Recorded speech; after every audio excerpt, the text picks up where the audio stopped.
K2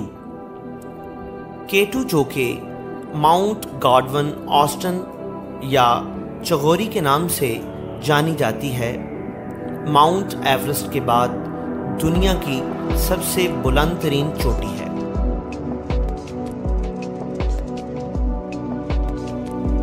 mount Everest की बुलंदी सतह समंदर से 8,848 मीटर जबकि K2 की बुलंदी 8,611 मीटर है। ये पाकिस्तान की शमाली इलाका गिलगित बल्तिस्तान में पाकिस्तान चाइना बॉर्डर के करीब बल्तिस्तान और चाइना के इलाके जिंगजांग के करीब वाक़या है। K2 कराकरम सिलसिला में सबसे बुलंद तरीन चोटी है। इंतहाई मुश्किल चढ़ाई के बायस K2 को कातिल पहाड़ भी कहा जाता है।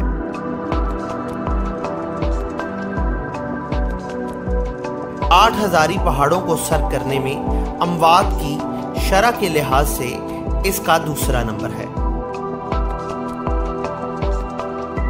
हर 4 में से एक कोपेमा चोटी सर करने के दौरान मौत का शिकार हो जाता है। चाइना वाली तरफ से चोटी पर चढ़ना ज्यादा मुश्किल और खतरनाक है।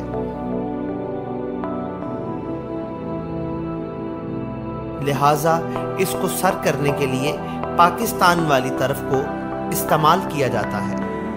K2 को आज तक मौसम सरमा में सर नहीं किया जा सका। इसको सर करने की मुहिम हमेशा जुलाई और अगस्त में की जाती है। थॉमस मोंटगोमरी ने पहली मर्तबा सिलसिला कराकरम का सर्वे किया। उसने 2 बुलंद चोटियों के हाके तैयार किए और इनको K1 और K2 का नाम दिया। ब्रिटिश इंडिया के ग्रेट ट्रिग्नोमेट्रिक सर्वे की पॉलिसी थी कि नई दरियाफ्त होने वाली चोटियों को सिर्फ मुकामी जुबान का नाम दिया जाए। जब थॉमस मोंटगोमरी ने रिसर्च की तो मुकामी लोगों ने K1 चोटी का नाम मुशाबरम बताया, लेकिन K2 का इंतहाई दूर होने के बायस कोई मुकामी नाम सामने ना आ सका। K2 जनूब शमाल की आखिरी आबादियों से नजर नहीं आती और बाल तोरू ग्लेशियर से इसकी हल्की सी झलक नजर आती है और यहाँ तक आम शख्स का पहुँचना तकरीबन नामुमकिन है।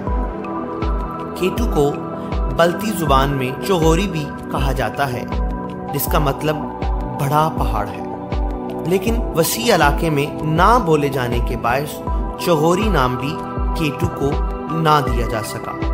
मुकामी नाम ना होने के बायस इसको माउंट गॉडवन ऑस्टन का नाम दिया गया। ये नाम हेनरी गॉडवन ऑस्टन के नाम पर दिया गया, जिसने सबसे पहले इस इलाके को दरियाफ्त किया। रॉयल जियोग्राफिकल सोसाइटी ने इस नाम को मुस्तरद कर दिया, लिहाजा इसका पहला नाम K2 जुबान ज़दे आम हुआ। अब इसको मुकामी बल्ती जुबान में भी K2 या K2 कहा जाता है। यूरोप की सर्वे टीम ने पहली मर्तबा 1856 में इस पहाड़ी को दरियाफ्त किया और टीम मेंबर थॉमस मोंटगोमरी ने इसे K2 का नाम दिया, क्योंकि ये कराकरम सिलसिले की दूसरी पहाड़ी थी। दूसरी चोटियों को K1, K3, K4 और K5 का नाम दिया गया, लेकिन इन पहाड़ियों को भी मुकामी जुबान के मुताबिक मुशाबरम, गुशाबरम 4, गुशाबरम 2 और गुशाबरम 1 का नाम दिया गया। 1892 में एक बरतानवी मार्टिन कॉनवे ने एक मुहिम की क़यादत की और ये पहली मर्तबा बाल तोरो ग्लेशियर के करीब कांकोडिया के मुकाम तक पहुंचे। K2 को सर करने की पहली संजीदा कोशिश 1902 में ऑस्कर, अलिस्टर, जूल्स, हेनरिच, विक्टर और गाय नोल्स ने शमाल मशरकी तरफ से की।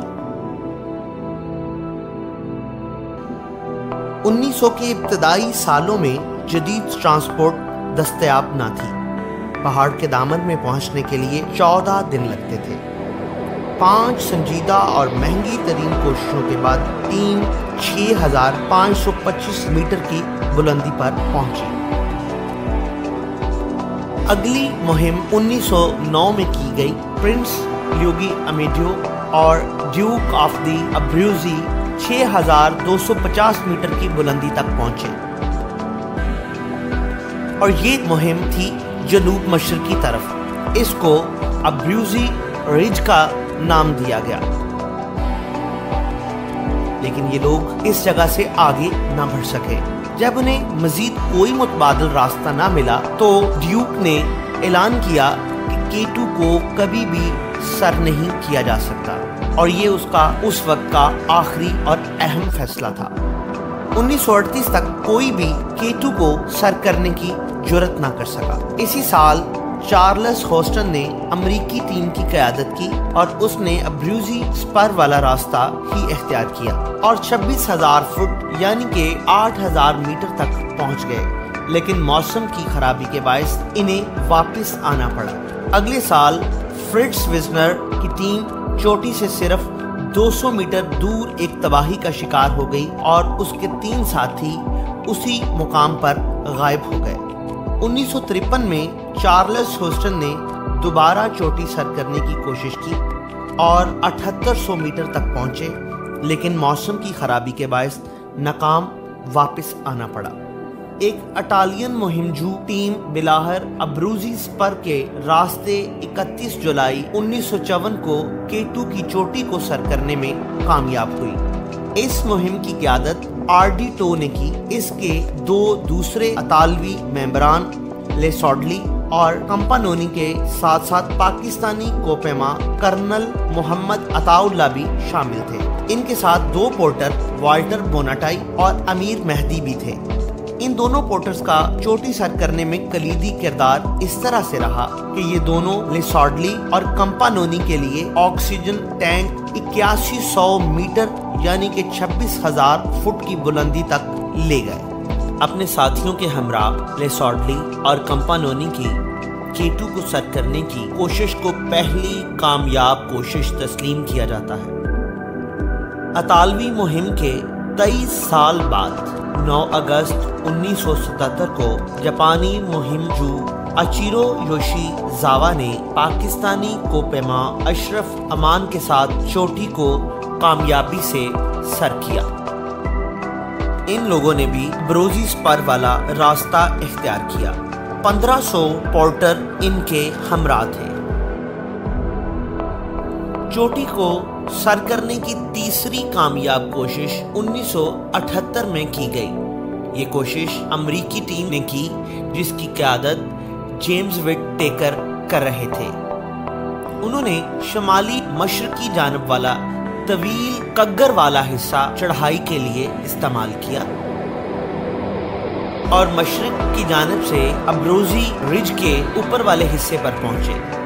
چوٹی کو سر کرنے کی کامیاب امریکیوں کے لیے زیادہ جذباتی کرنے والی بات اس لیے بھی تھی کہ وہ 1938 کی ناکام کوشش کے بعد 40 سال کے عرصے کے بعد دوبارہ کامیابی کے قریب پہنچے۔ اس کے بعد ایک اور کامیابی 1982 میں جاپانی ٹیم کے حصے میں آئی۔ انہوں نے پہاڑ کی چائنا والی سائٹ کو استعمال کیا۔ شمالی پہاڑی کا مشکل ترین راستہ اختیار کیا۔ 5 رکنی کوپیماؤں کی ٹیم میں سے ایک چوٹی کے قریب نیچے گر کر ہلاک ہو گیا۔ باقی چاروں کامیابی سے اس چوٹی پر پہنچے۔ پہلی خاتون جس نے K2 کو سر کیا وہ پول وانڈا تھی۔ اس نے 23 جون 1986 کو چوٹی کو سر کیا۔